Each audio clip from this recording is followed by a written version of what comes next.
Hey, thanks for making it to Veterans Info Tap and VA Housing Education. We are coming at you live. This is actually our last live, right, David, for the year?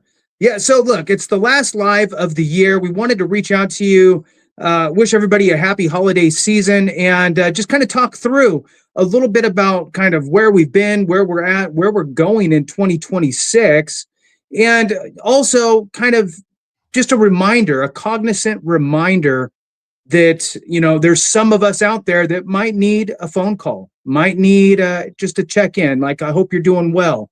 So if there's anybody out there in your kind of circle that needs that hello, reach out to them now. This is a very, very important time of year for a lot of folks, and hearing that means a lot, I think.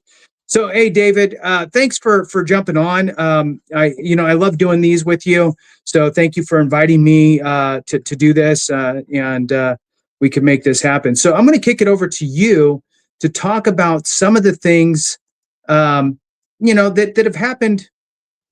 Well, I'll let you open it up, and then we'll go from there and talk about some of the back and forths. How about that? That sounds good to me. And yeah, thanks again for having me on the show throughout the year. I think definitely we've been able to help a lot of people both understand VA home loans, and then a lot of folks from my end understand about VA disability, right? And that's the point of these collaborations, is to really spread that information. And just like when I was doing research for myself, that's how I came across you and Clay, because it's just valuable information you just don't know every single day. And I would say that one thing that I'd like to touch on this year, which I'm still blown away, and I know you did a bunch of videos on that VASP program that went away. And this kind of talks about like the stressors that people have, because the VA had a foreclosure program. They got rid of it. They put a new one in. It's been 6 months, and still nothing has happened to help veterans. And, I talk to veterans, I would say, Jason, at least once a day, where they're like, hey, I'm in foreclosure. This is what happened. And it's mind-blowing. And some of it, Jason, it's not even that the veteran missed the payment initially. It's because their VA disability property tax breaks got put back in place, and they couldn't make the payment, even though it wasn't their fault to begin with. And I did a video on that recently, talking about like Cook County in Illinois, where I'm at, or by me, where like they assessed some places 175%, where veterans were exempt from paying property taxes to now paying property taxes. And so, I love your insight on that, but I thought it was crazy because, one, it was signed into law already, so we don't have it. And then two, people going to foreclosure, even on things that servicers make mistakes on or the county makes mistakes on. Because I did go to my county assessor the other day, yesterday, and I asked them, and they're like, hey, you need to double check, because if that tax bill is issued even by error, you have to pay it 100%. Right. Yeah. That's a great point. And so for those of you out there, when you get your tax bill, even if you have your taxes and insurance impounded into so they're part of your mortgage payment, and you get that tax bill, and maybe it even says this isn't a bill, right, because it's impound. Look at it. Really look at it, because.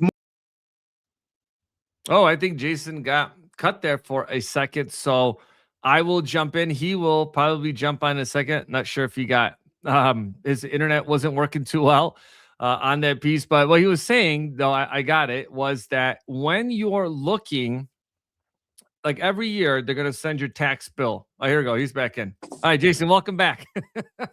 Today's been one of those. But I was just explaining to folks that basically, like, even though you escrow, you still get a tax bill every year, right? And when you get that tax bill, you need to double check it to see if you are being assessed taxes or not. And another big important thing to understand is, for surviving spouses, even if your spouse is 100% permanent in total, normally you have to refile every single year in order to keep that exemption. And the reason why they do that, I learned recently, is that if a surviving spouse remarries, they lose their benefits for the tax exemption. Wow. Yeah. And so, sorry, I felt, and, welcome to, I can't wait for this year to be over. Right. So, yeah, to the point I don't know if you covered it, is check your tax bill, because if your assessed value is wrong, you Oh need to yeah. go contest that with your county tax assessor's office. It's not a perfect science. They're just throwing out guesses on how much your property is worth, and that could even be land. Okay, so if you own a piece of land, 5 acres or something, or more, whatever you own, they could be taxing you at a much higher rate than what the actual value is. So just be cognizant of that, as well. It's just important, because not everybody gets this full tax exemption. There's a lot of us that are paying taxes on our properties because you don't have 100%, or your state doesn't offer full tax exemption based on whatever percentage you're at. So make sure that you're being assessed the right value. A lot of times what happens is you have to, there's a little window of opportunity, and typically it's different for every state and county even. But usually it's at the very beginning of the year. So, January 1, you need to get in there and start having that conversation before they send out their tax assessments and tax bills and so forth. Sorry about that. Here we are. So, a good point that you brought up, and this is another thing that we need to kind of, I guess, keep an eye on. The replacement legislation that went through and became law. I forgot what it's even called now, but the replacement of VASP. Yep. For the foreclosure stuff. So even though it became law, the VA still has to figure it out. They still have to set up kind of all of the parameters, how they're going to deal with it, train people on it. How do they function it? What do they have to do? What's their role in the whole process, and get it fully implemented and running. And my question to you, David, is, because this is your world, the mortgage world, and you understand it from a couple different perspectives, which is why it's great having you on. You understand it from the boots on the ground loan officer kind of mentality, but then you also understand it from the bigger picture, corporate running a mortgage, industry type of a perspective. So my question to you is, how long is too long to go from law to implementation? I get it. The VA's huge, the nation's big, all of that stuff. But with it's actually less requirements actually for the VA Right. because they're removing VASP. So that was the headache one. So what are your thoughts on that? Yeah. So initially, when they signed into law, I thought there was a provision in there that has to be implemented within 6 months. And we're approaching that in like 8 days as of right now, and not even a single mention of it. I reached out to the VA also just because, we do a lot of stuff with them, and they don't even have a clue. Like, the guys are like, well, nothing's even been pushed out or even discussed at their level.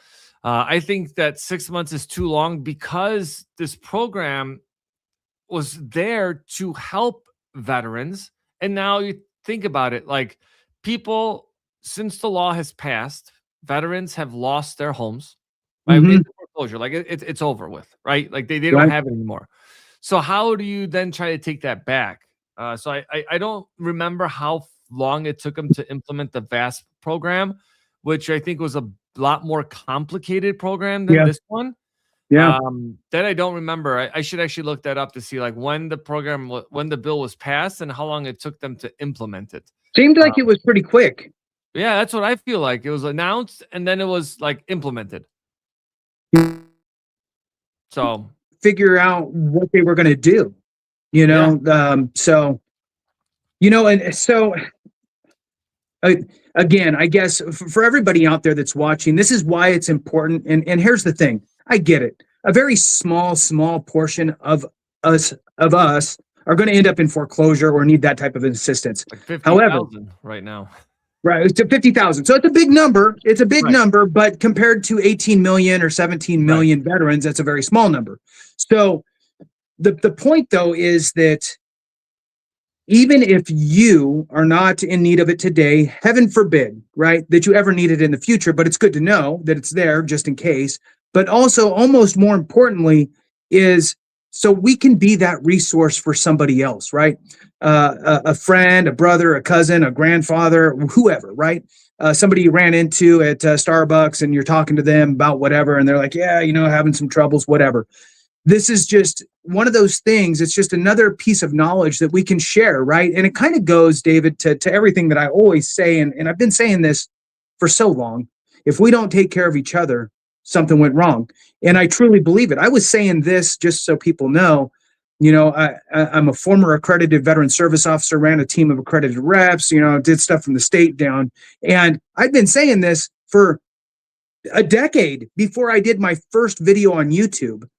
So it's not like this is some new thought that I had. I truly have been preaching this for a very long time. So with that being said, if you're not subscribed to David's channel, you should absolutely do that, because we're going to keep following up on this type of stuff, and we'll know when there's going to be an implementation date. We're going to know, the ins and outs of it. And this is where we're going to get it from, right? We're going to get it from people like us.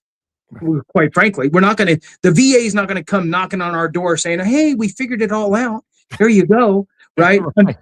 Sadly, that doesn't happen. Right. So Right. so we have to get it from each other. All right.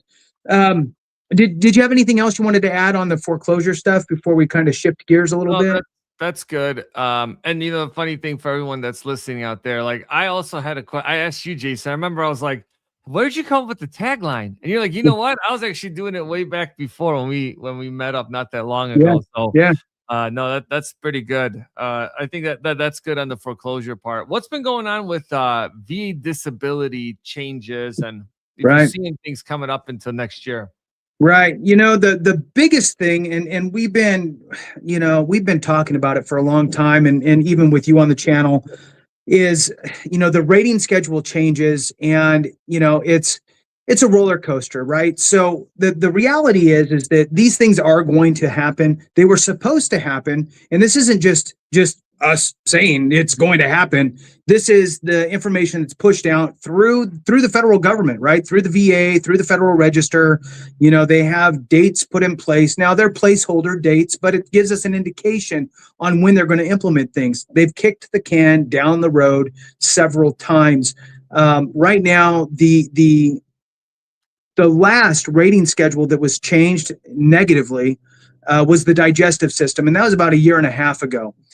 Is when that one went into effect. Now we got 4 other rating schedule changes that, again, were supposed to really happen in 2025. But as you can imagine, imagine running the VA just for a second. I mean, it would be a nightmare. So not only are you running this gigantic organization, you're getting all of these competing priorities, right? From all over. The veterans want this. The administration wants this. Congress wants this. This is what needs to happen internally. And so you're fighting all of these different competing priorities.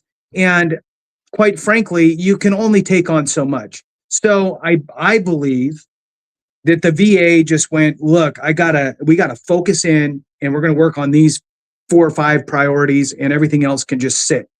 And I believe that's what happened. So now that the dust is starting to clear a little bit, I would imagine that these changes will go into effect this coming year, 2026, which is the rating schedule changes for neurological, respiratory, auditory, and mental health. Those 4 rating schedule changes. Now, for the most part, it's negative. There are a couple pieces in there that are good, but as a whole, it's probably like, I'm a big fan of the 80-20 rule, right? It applies so often.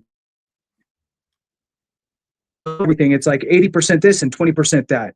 So here we are, and we're looking at probably an 80% bad, 20% good is what's going to happen out of these rating schedule changes. But they mix it all together. So it yeah. So then they could talk about the good and just kind of skim over. So they'll talk about the 20%, right? And then just kind of move on. So I think that's one of the things that's out there that we need to kind of keep an eye on. The other thing, though, before we jump into what you can do today for that, is there has been so much noise, David, around VA benefits, which these are legally lawful benefits that were created by Congress for service members that served honorably and got out of the military and went on their happy way. And there's this whole menu of benefits out there. And veterans are utilizing the benefits that they earned legally. Granted, I get it. There's fraud out there, just like everywhere else. You know what? And shame on them. And I hope they get caught and I hope they go to jail. Okay. But the vast majority, and this isn't just me, this is actually the VA OIG. It's a very small, minute percentage, less than like a 0.5% type of percentage. I mean, it's very tiny. So with that being said, we are being, ripped apart, trying to be divided, and it's a horrific thing. And I'm just going to rattle off a couple of things and I want to get your thoughts on this. So I have just this weird, bad feeling about it all. So we have all of this stuff that we normally see, like the Congressional Budget Office saying, hey, if you cut these benefits, you'll save this much money. Okay, that's kind of the normal stuff. You'll get a little bit of the publicity in some publications like the Washington Post. Usually that happens at least once a year. This time it was a little overboard. There was, it was a series of attacks, we'll call it. Then we had retired Lieutenant Colonel Gade, who testified at the Senate hearing about how veterans benefits are really doing more harm than good for veterans, which is just mind-blowing to me.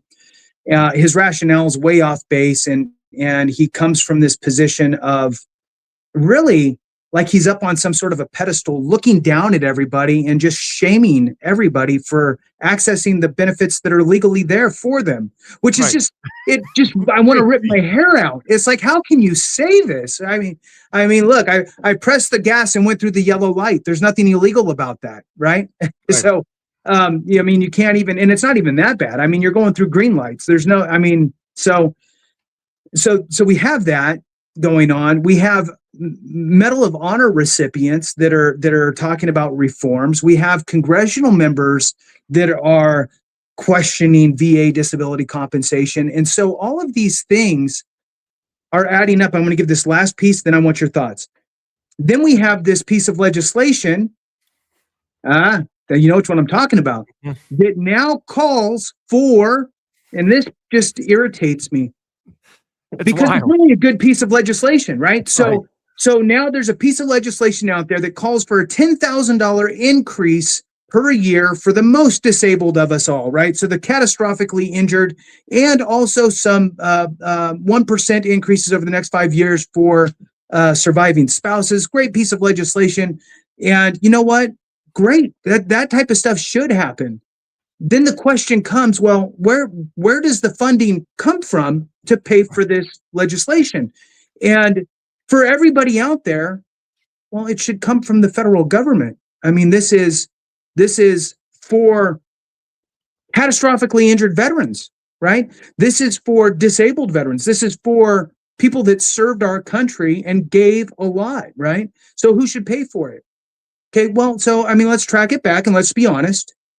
Probably taxpayers, right? Because that's where it comes from. So we do what we do so we could have the country we have. So then the taxes come in, and then, it's follow the ball. So surely it shouldn't be paid for by disabled veterans, because that would be weird, right? Wouldn't that be like the opposite of what this should be? Correct. I would think. But that's what they're saying, is they are saying, let's have disabled veterans pay for this bill, which blows my mind. So so now that I've painted that picture, right? I feel specifically, David, and then I want your thoughts on that bill, with all of the high just disregard for veterans that had happened, with all of this rhetoric, all of that leading up to this bill. And now we have this bill that, in my opinion, is pitting veteran against veteran, which which how do you conquer, right? Divide and conquer. It's easier to split up and then just crush, split up, crush, right? Somebody's reading the Art of War somewhere, while they're doing legislation. So my question to you, David, is what are your thoughts specifically on that bill? Yep. Dive into it a little bit deeper on how it's going to be funded if it goes through the way that it's written. Okay. And how do you feel about all of this rhetoric leading up to this? And I feel like it's kind of hit this peak with this bill where now it's this divide even more. So I'd love to get your thoughts on all that. I know it's a boatload. It's a lot. Sometimes it's hard for me to stop talking. Yeah, Jason, you're good at finessing all this stuff. Right.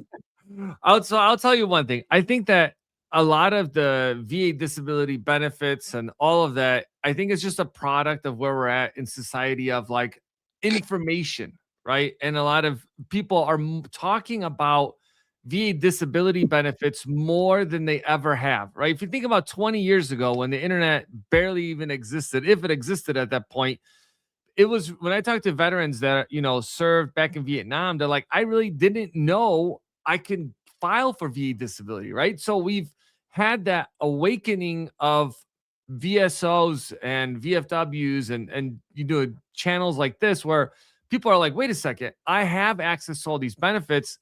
And I think that a lot of these lawmakers are like, oh man, like we didn't realize that all these millions of veterans would be applying for VA benefits and then getting them. And now all of a sudden they're in this position of like, how do we cut these benefits back, which I think is somewhat difficult.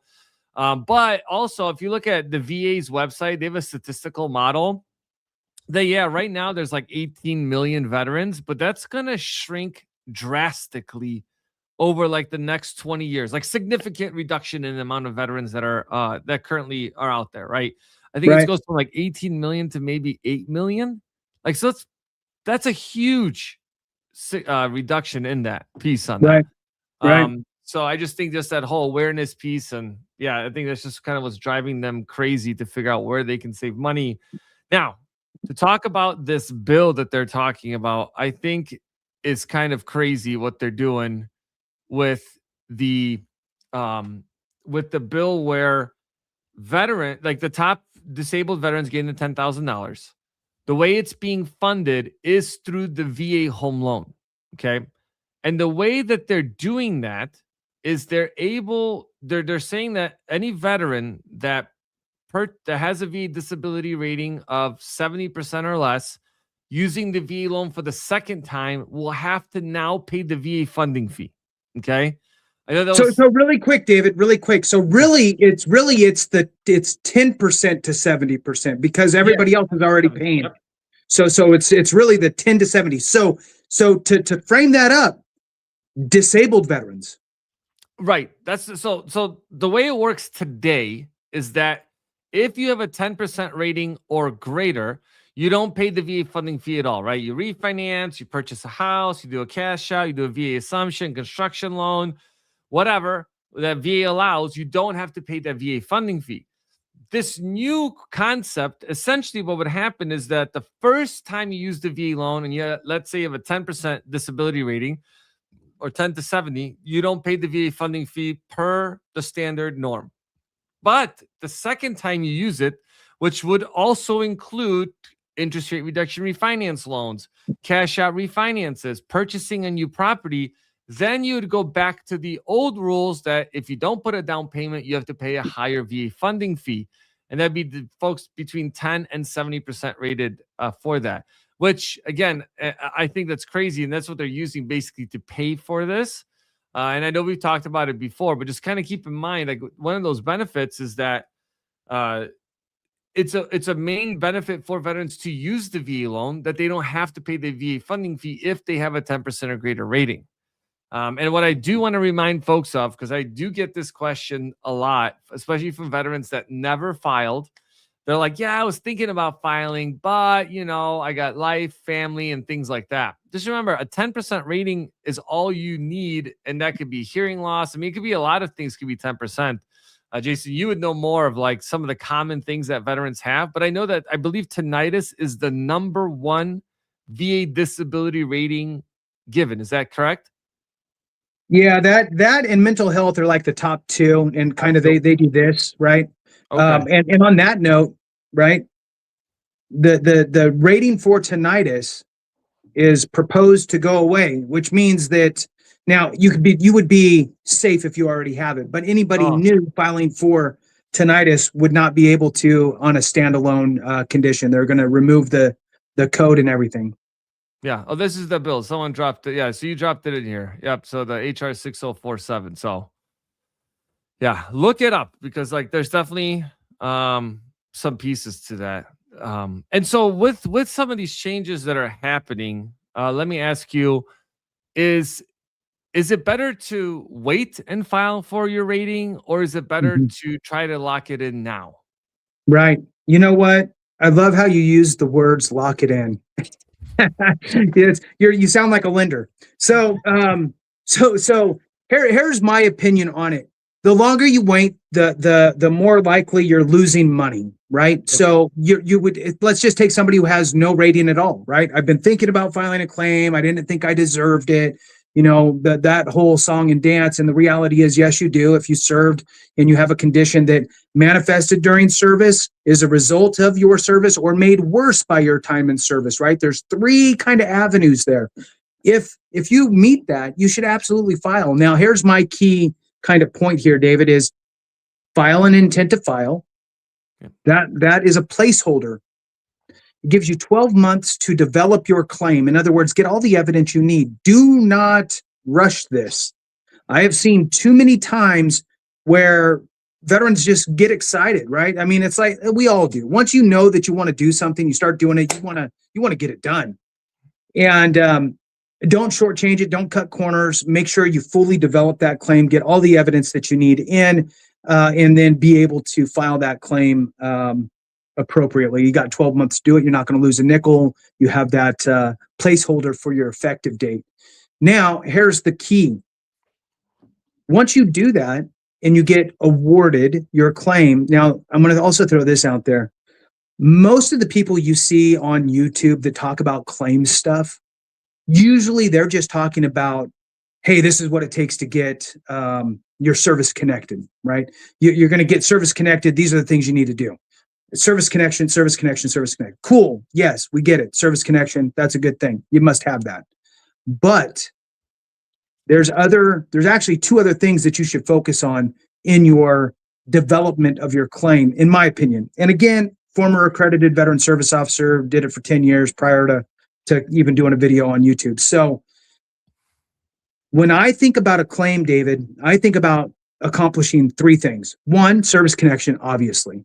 So I need that evidence. Number two, I need to supply the correct evidence to get the appropriate rating as it relates to the rating schedule. Okay.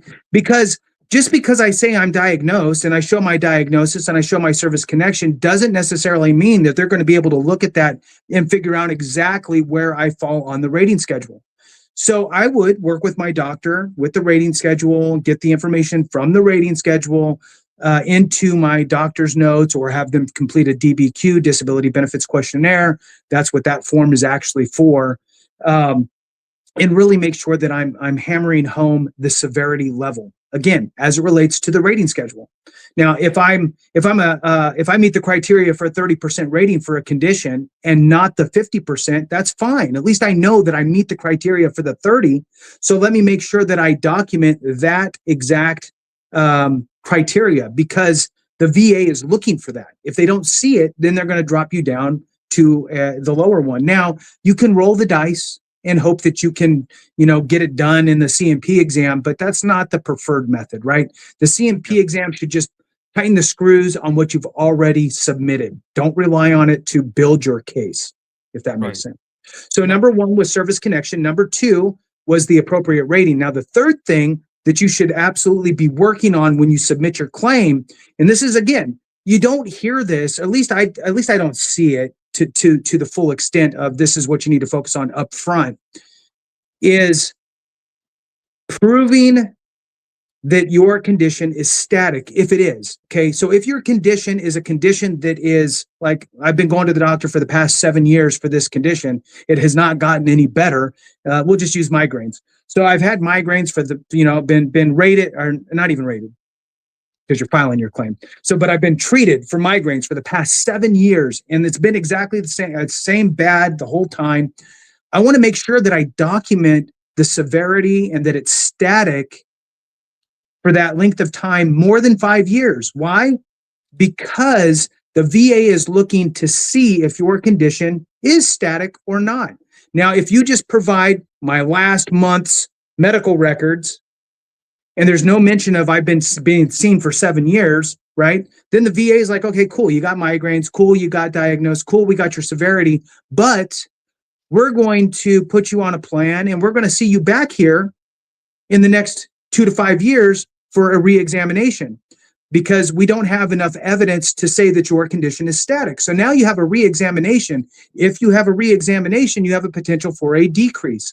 So it's smarter if your condition is in fact static and your doctor says that it is, you want to put that in writing from your doctor. You want your doctor to do it. You want medical evidence that supports that your condition is in fact static. Again, you submit a claim that's accomplishing those 3 things, David, right? Service connection, check. Severity, get the appropriate rating, check. Oh, it's static, check. No future examination. This is a smart claim.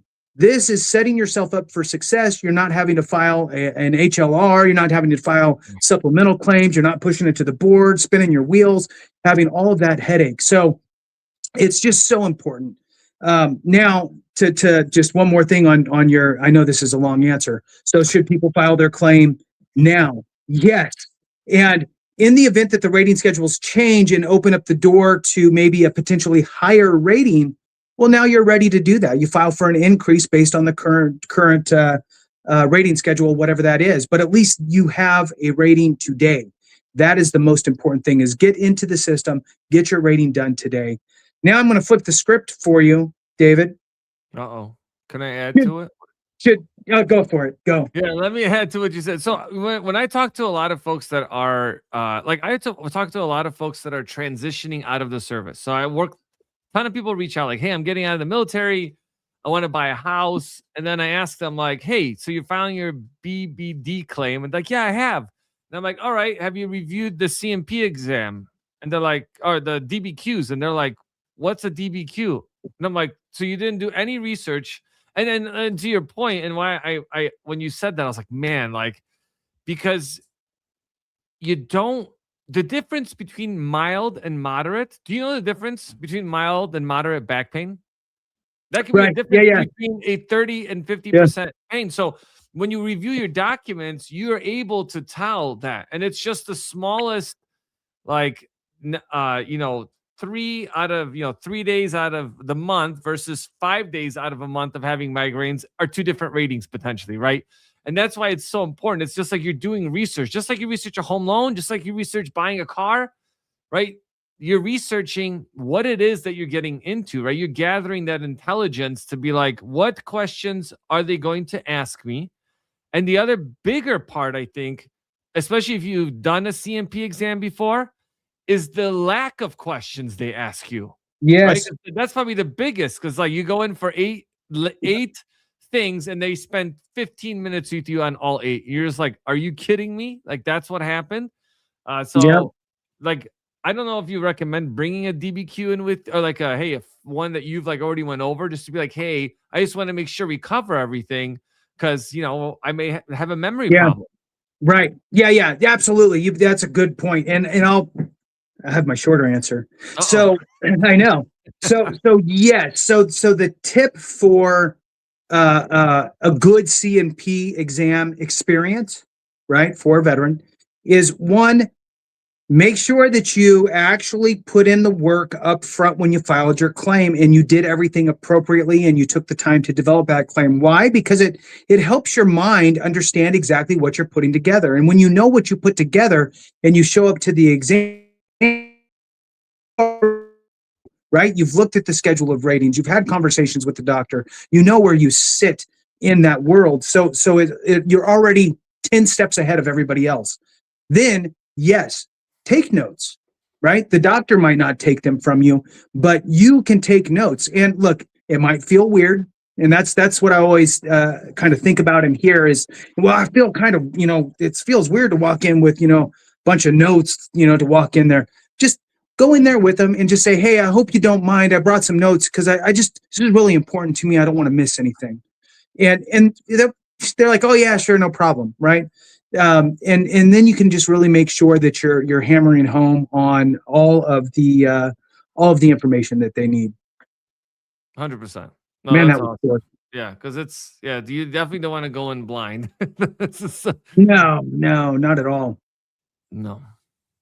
So another thing to kind of think about, I think here is when it comes to really structuring your claim, right?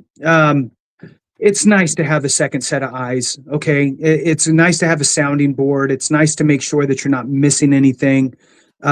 A lot of people aren't even aware that you can, two things. One, that intent to file. Okay. Very important. And I find that a lot of people get, hesitant. Okay, yeah, sure, I'll file it. It sounds good. But God, I don't really know what I'm going to do. So I'm going to hold off on that until I'm ready to file it. No, wrong answer. File it right away. Why? Because it's really nothing. It's a super easy form. It's essentially your information, and it does not ask you for specifics. It is not asking you for what you're going to file for. Okay, what in the sense of what conditions. What it does ask you is what type of claim are you going to be filing? There's two choices: compensation or pension. Okay, compensation is your disability compensation, your bad knee, back, I got migraine, sleep apnea, whatever. So typically that's going to be the one that you're going to be filing for, and that's the one that most of us always talk about. So you just check the box that says compensation. You can also file an intent to file for dependency indemnity compensation. Now the pension side, a lot of people don't know. Pension is it's the stupidest name for this benefit, but it's called VA pension. It sounds like it's a retirement for VA workers. Right. It is not. It is a low and no income safety net program for veterans and surviving spouses. So if you are low or no income, you could potentially get pension from the VA. Basically, it just brings you up to the poverty level. If they determine that your maximum, just to give a quick example, if the VA determines that the maximum allowable pension rate for you and your circumstances is whatever, $30,000 a year, and you're getting your total income is from SSDI, for example, and that is $15,000 a year, what they'll do, the VA, is they'll pay you the difference, $15,000 a year. So $15,000 from SSDI, $15,000 from VA pension creates that maximum pension rate of $30,000 combined. You get the 30. So it's broken down on a monthly payments, of course. So it's a safety net program out there for folks. And so you can also file your intent to file for that, and you can check pension. So the bottom line is intent to file, super easy, very minimal information. Just the only thing you have to tell them is if it's a compensation or pension claim. The other kind of important thing, I think, is having that second set of eyes, right? To make sure that you're signing what you need to sign, that you're gathering what you need to gather, and really opening up your mindset to the potential direct service connections, the potential increases that you might have, secondary conditions, all of that type of stuff.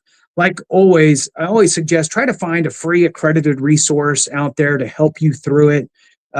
There's some really great ones out there, but then, I mean, it's a big country and sometimes it's hard to find good people. If you cannot find anybody, we're happy to help you. Evidence-based VA claims. Information's in all the different videos. Here's the thing on this, and I just want to throw this out there to everybody. We created evidence-based VA claims because we didn't want people to either A, just not file a claim, or B, go to some place that's going to charge them 5 times the amount of their increase. It's just insane. So ideally, we want you to go work with a free accredited resource. Even our website says, why should you use evidence-based VA claims? You shouldn't. You shouldn't. Please don't. Go find a free resource. It's just that we're not naive. We know that not everybody has the same quality access. So anyway, David, when it comes to the housing market, okay, we're getting ready to turn the page here, move into next year. We have a lot of people that, and I've seen it in the comments, that didn't even know that they could utilize their VA home loan more than once. Yep. Let alone, here's a big one, let alone use it more than once, but actually have more than one. Have multiple VA home loans out there on different properties. It blows my mind because it doesn't even sound possible. And I go back just in my lifetime back to first understanding the VA home loan and putting myself back in those shoes and hearing myself say this today. The me then, mind blown, just like, wow, I had no clue, right? Pretty much thought it was a one-shot deal. So please explain to people out there some of the advantages, how you could utilize it more than once, that type of stuff. Yeah, for sure. And that's another great thing about doing videos like this and like on the channel VA Housing Education is that we cover every aspect of a VA home loan. So if you have a thought of like, hey, how do I get into home ownership, right? Am I eligible? Because there's veterans out there that are not eligible. As crazy as that sounds, they're not eligible for the VA home loan. So I'll kind of give you a big overall picture of the benefit from a high level. So like Jason mentioned, that your benefit is a lifetime benefit. We've helped people as young as 18 and as old as 87, currently the highest age, using the VA loan for the first time and becoming a homeowner for the first time.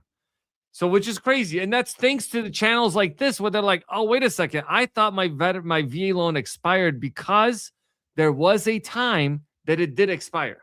Right. Wow. So the problem is that the information gets passed on from battle buddy to battle buddy. Right. And then like I'm over here trying to explain something to people and they're like, well, that's not how it works. Like I know this. And I've been in the business for 30 years or 20 years. That's not allowed. And I'm like, no, things have changed or you just have wrong information. So one, lifetime benefit that you can use it. The only way that your spouse can use the VA loan is if you pass away from a service-connected disability. And that's why it's important. And Jason, I see a lot more veterans these days are going back, even though they're 100% permanent in total, to get an additional condition added like heart disease or TBIs, just because like that can manifest to other things. And if you pass away from that, then at least your spouse will get your indemnity compensation. Right. So not only do they get a monthly stipend, they also will they also get the VA home loan, which is a big benefit. If you want your kids to get a VA home loan, technically, if you buy the house, and I'm not an attorney, put it in a trust and then have them move in there and give it to them, you can do the same thing, right? Right.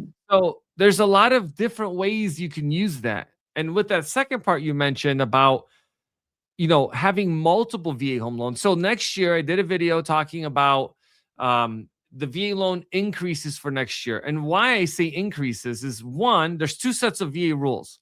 The first one is that if you don't have an outstanding VA loan right now, right, or at the time of buying a new one, like you're selling your current place, but you're going to sell it and buy a new one, technically there's no limit. Like you want to buy a $5 million juicy house, as Clay says it, you can do that with no money down as long as you have the finances to pay for it. That includes single family, multifamily properties, new construction. You could build a barnomium. You could buy a farm if you want to with the VA loan. There's so many things that you can do with it. And then there's a second set of rules that if you have a VA loan, what it maxes out at. So in 2026, it's $832,750. There's a lot of numbers to remember. So that's going to be the new limit. So if you bought a place for $432,750, you still have $400,000 to buy another house with no money down. I mean, think how crazy of a benefit that is, where everyone else out there has to put 5% down, 10% down. And if you look at like conventional loans, because veterans get steered away from their benefits at times, not in a like, oh, it makes sense to do something else, but in a like, hey, we just don't want to deal with the VA. Why don't we just put them in a conventional loan? Even if you do 5% down with a conventional loan, it's still cheaper to use a VA loan with no money down because of private mortgage insurance and higher rates on conventional loans. So, yeah. And somebody asked a question. I'm just kind of like swinging over here. I want to highlight this question because it's kind of funny. David, do you offer better rates than Veterans United? I have a 270 mortgage in Alabama through Veterans United. I'm paying like $1,800 a month at like 5.85 or something like that currently. So I'll tell you this. So I have a lot of folks that reach out to me, and obviously big companies spend a lot of marketing dollars. And Jason, when someone spends a lot of marketing dollars, how do they recoup that money? Right. You know what I like to think of? Casinos. Casinos, yeah. Yeah. So it's kind of so I'll tell you that we're very competitive. And like I just talked to somebody yesterday because he was like, hey, I'm already pre-approved with the company, might have been mentioned. And I'm like, have him send you a loan estimate. So just do me a favor. Because he's like, I don't want to work with you, but I reached out to you. I'm like, just send the estimate. Just please just do that me a favor. I'm like, and like this is what they're gonna do when you get it. And he's like, all right, fine, whatever. And so the next day he texts me. He's like, yeah, you're right. How can we work together? Because like he saved like $8,000.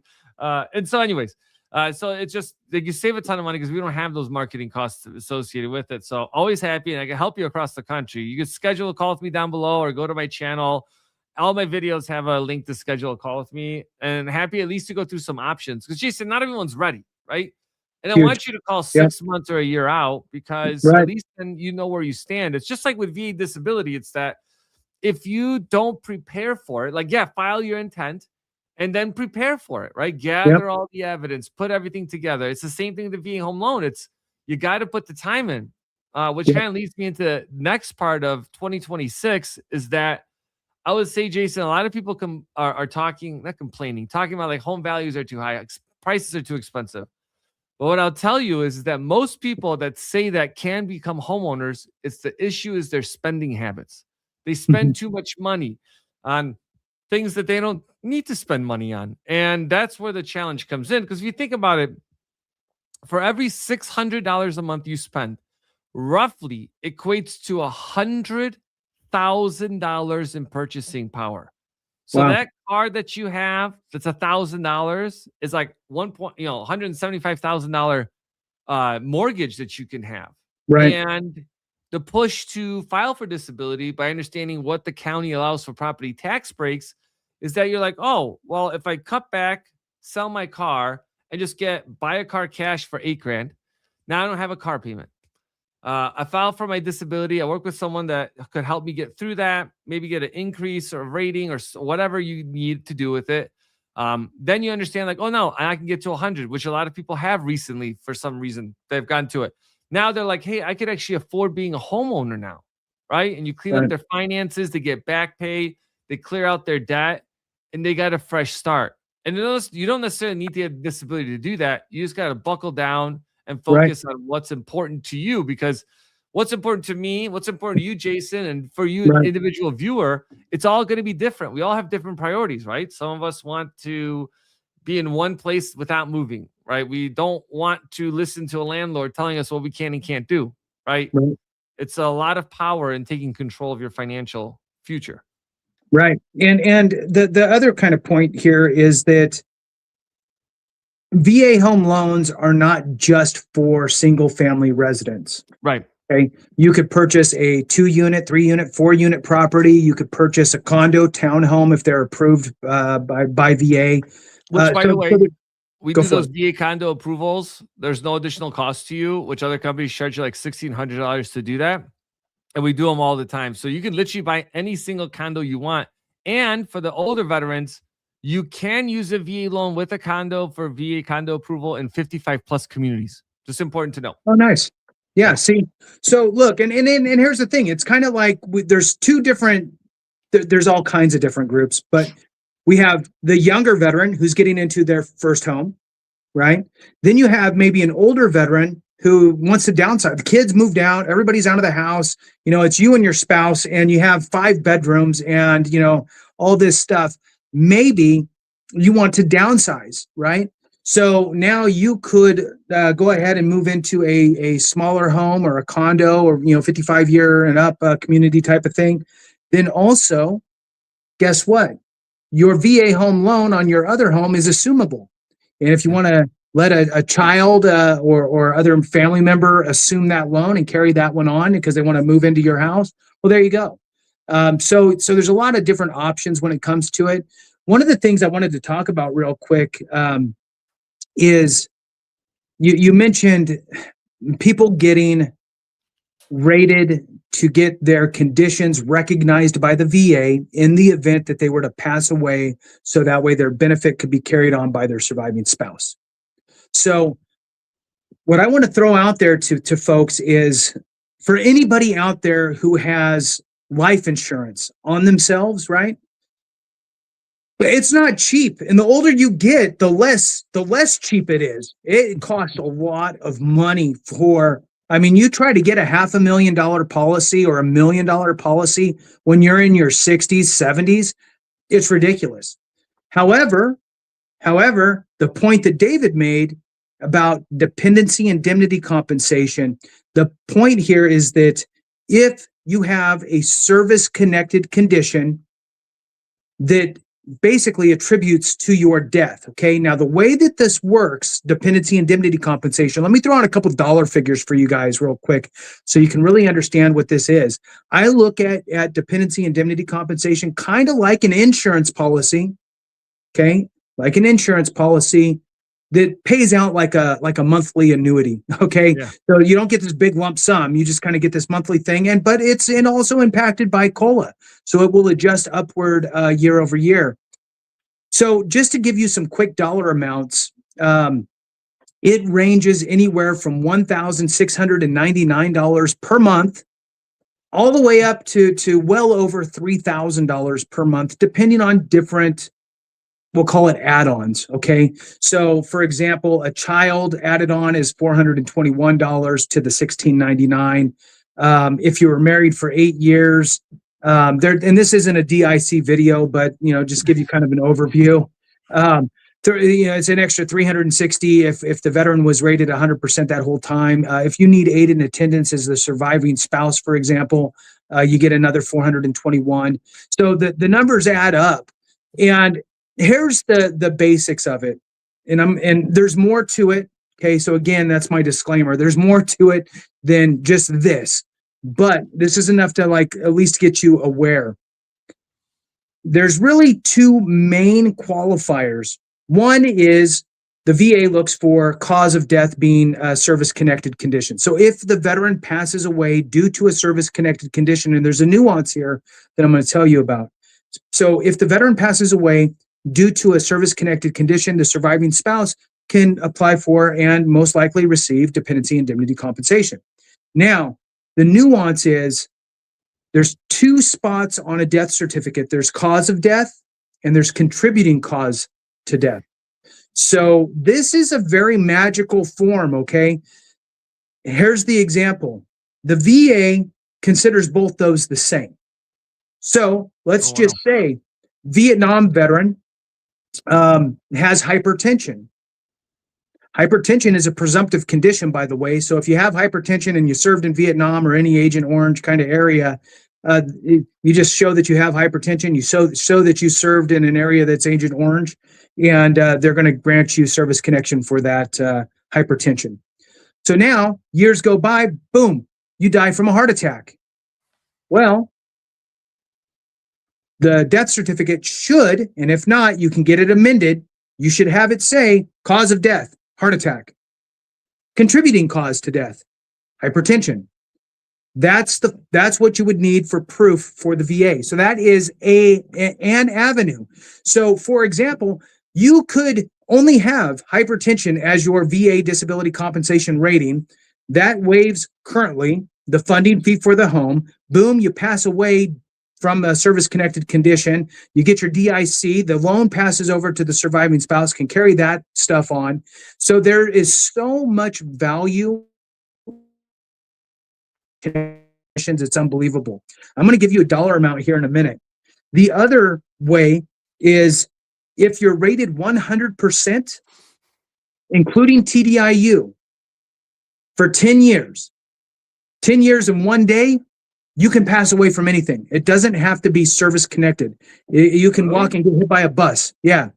Yeah. Because this is how we're learning. We're learning every day. Yeah. So the VA basically looks at it as though, look, your household has been reliant on this income at this point for 10 years. So you can die from anything after 10 years of being 100%, including TDIU.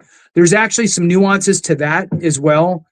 They shorten it up for some things, like, for example, if you were 100% since the release from active duty for at least 5 years immediately before their death. So you got out, boom, like a BDD claim, boom, you're 100%. And then 5 years goes by, you can die from anything from that. And then if you're a former prisoner of war, it's just 100% for 1 year before their death. So they really shorten that one up. So here's an amazing dollar figure, and put this in the mindset of life insurance. Okay. This is how you have to think about this, because look, if I have hypertension and I don't have a VA claim and I'm like, it'd only be 10%. Who even cares? Forget it. Right. I don't want to go through the hassle. Okay. Well, let's talk about this for a second. How much is that hassle really worth? Right. One, it waives your funding fee, which is, that's a ton of money. 15,000, depending on your amount. I mean, it's thousands of dollars. So if the surviving spouse were to receive $3,000 a month in dependency indemnity compensation, tax-free money for 20 years, it's almost $750,000. So how much is $750,000 life insurance policy for you at age whatever? We'll say 50, 60, right? It's crazy expensive. It's going to be very expensive. Yeah, it's expensive. So, and especially as we get older, we got more conditions, right? So the more conditions you have, the more that you need to disclose. And if you're not disclosing them, well, then they're not going to give you a high, you're talking $40,000, $30,000 life insurance policies for the ones that say, no questions asked, we will prove you. Those are small ones, right? And this is not accidental death, right? This is legit, So think about that as a way to really cover yourself. I mean, I know that the older we get, the more mortality starts to kind of get in our minds, and we start to think about this future planning, right? In addition, you could pre-register for your burial. You'll go to your state veteran cemetery or VA cemetery. Check them out. Go there, check it out. If you haven't, have a conversation with the people that work there, the director, what have you, and ask them. I mean, they got column burials, they got, the regular plots, they got all kinds of things. So all that to say is that you think that veterans don't know a lot about the benefits that we have. Imagine the surviving spouse. Right? That's 100%. I mean, yeah, they definitely don't know. I know my wife doesn't know. I do this, right? And it's like, they're just like, I don't even know what you do in the military, to be honest. And so, yeah, just to know these, and then that event happens. Like we do, I do a lot of events, like veteran events, right? And we'll have spouses that like, oh, my husband passed away 8 years from a service connection. I don't really have any benefits from that. And I'm like, what do you mean? So we get them connected, and now all of a sudden they get a property tax break for last 5 years to get a refund. They get their indemnity compensation and some back pay. But it's definitely like a lot of people just don't realize it, or they'll try to do things when it's kind of at the finish line where it may be too late. Like especially filing for VA disability, right? We'll have folks that like are on their deathbed are like, hey, I need to file my VA disability. And so you kind of have those things you want to be ahead of. So, but no, I think we talked about a lot of good things, Jason. We'll get things wrapped up. We've been on for a little bit over an hour. I just want to say thank you to everyone that joined us. Merry Christmas, Happy Holidays to everyone out there. And like Jason mentioned earlier, there's definitely folks out there that may need some help. So reach out to them, say hi, especially during these times. And make sure that you guys subscribe to both of our channels. And Jason, I'll let you close it out with your signature closing. Yeah, yeah, and I'm going to throw something else out there real quick. There's so many of us, right? So many veterans, so many spouses, dependents, all that, and we're all at different levels and in our lives, and some are more fortunate than others, and it's the way that it is. If you are so inclined, I suggest reaching out to your local VFWs, American Legion, DAVs. I know it's Christmas Eve at this point. So, but in the event that there's veterans in need, typically they're going to reach out to those organizations in your local area, right? Not national. Don't call them. Call your local contact at these different organizations. And maybe they need a bag of groceries, right? That type of stuff. If you want to keep it in the hands of veterans and spouses and dependents, the veteran sphere, if you will, that might be a way. They might pick up the phone, they might not. There might be an email, but like I said, if you're so inclined to help out your brothers and sisters in your local area, that's how you do it. A lot of people don't realize, David, that these organizations at the local level, are actually doing really good things at the local level. I've been involved with a bunch of them, and one of the most common things I see is installing wheelchair ramps for veterans and surviving spouses and so forth. So, like I said, if a veteran's in need, they're going to reach out typically to those organizations. If you're a veteran in need, reach out to one of those organizations. And look, keep an eye on the channels here. We're happy to be here for you guys as well. We really do appreciate all of your support. This has been a fantastic year. We really do appreciate every single one of you. Have a great one. Have a happy holidays, whatever you celebrate. Merry Christmas to those out there that celebrate Christmas, and have a very safe and happy New Year. And then we'll be doing another live in January at some point. We just don't know when. So we'll see you then, and we'll catch up. So with that, thanks so much for watching. We really do truly appreciate you. Have a great one. And remember, if we don't take care of each other, something went wrong.